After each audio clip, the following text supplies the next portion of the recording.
Hello, welcome to our frequently asked questions. Today I'm answering a question that many patients ask me: how long will my upper blepharoplasty surgery take? And in answering this question, we will talk about the average amount of time the surgery takes, which is generally an hour to an hour and a half. But we'll also talk about what factors may influence the length of the time, what exactly the procedure involves, what factors may potentially improve the result of your surgery, associated techniques that may enhance the result. We'll talk about other factors such as revision surgery, the choice of anesthetic that can influence surgery, and we'll also talk about how important time is in terms of the length of the surgery. My name is Dr. Julian De Silva. I'm a London-based facial, cosmetic and plastic surgeon, and eyelid surgery or blepharoplasty is one of the most common procedures that I complete for patients every day. And the information I'm talking to you about today is information that I share with my patients on a regular basis. So first of all, in approaching this question, how long does upper blepharoplasty take? Well, on average, it takes an hour to an hour and a half. But like many things in life, it's really about the detail involved that will determine this. And so when we think of upper blepharoplasty, well, the procedure commonly involves removing an amount of loose skin or extra skin that creates a fold in the upper eyelid.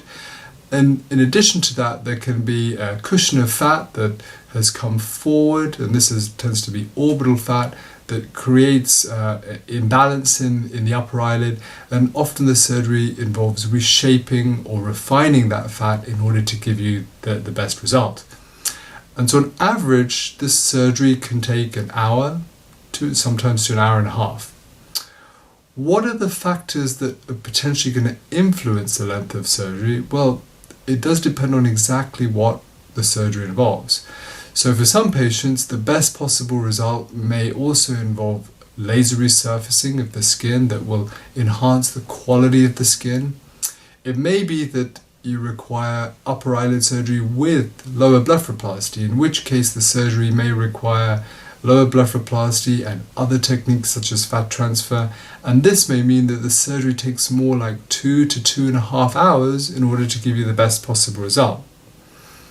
A further consideration is revision surgery, and with revision surgery it means that there is some preceding scarring and changes in the underlying anatomy, and this means that the surgery may take longer in order to give you the best result. And this is because the scarring may affect the surgery, and it may take additional time in order for the surgery to be completed. Other factors include your general health, and for example, having high blood pressure. Well, this is important that this is well controlled before the surgery, as it will certainly influence bleeding during the surgery and your potential for bruising. High blood pressure that results in more bleeding will generally lengthen the time of the surgery. In addition to that, your doctor will give you instructions such as avoiding medications or herbal medicines, and these can influence things like bleeding during the surgery, and some herbal medicines can act as blood thinners equivalent to aspirin that can really lengthen the time of surgery.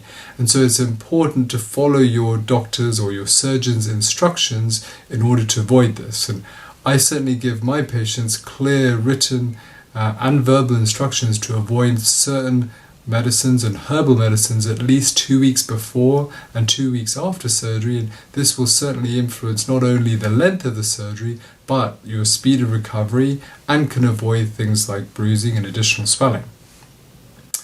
So how important is the length of time in terms of surgery?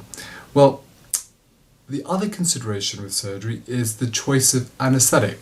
And local anesthetic means applying a local anesthetic or numbing agent just to the local area of the upper eyelid, and this is very effective. However, it does mean that you are fully awake during the surgery, and generally the surgery will take slightly longer in order to ensure that you're comfortable and relaxed, and generally the surgery will take at least an hour to hour and a half.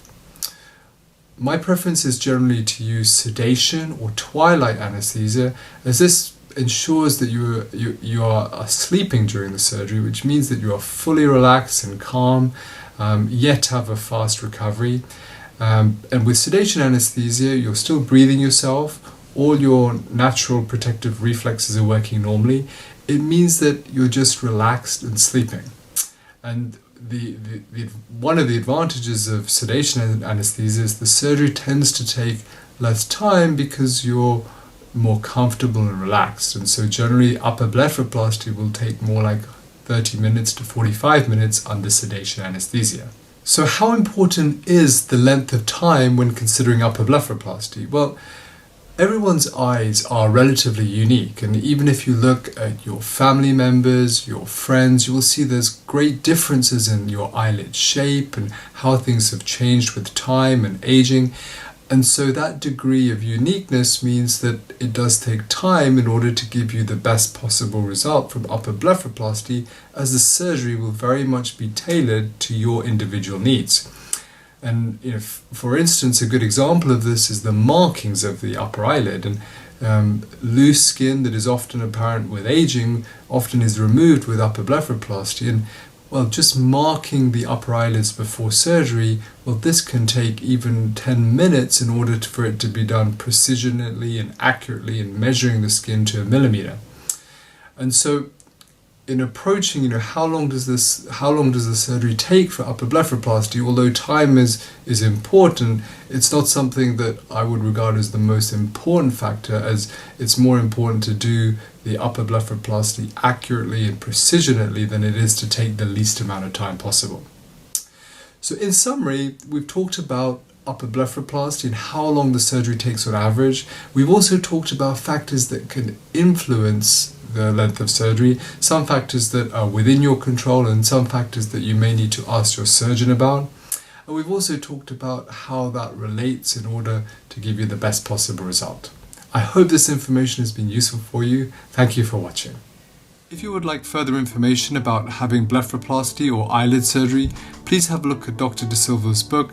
This is a comprehensive patient guide with over 250 pages, including color illustrations and photographs, including all commonly asked questions and fears that patients have. This is available through either Dr. Julian De Silva's website or by searching on Amazon.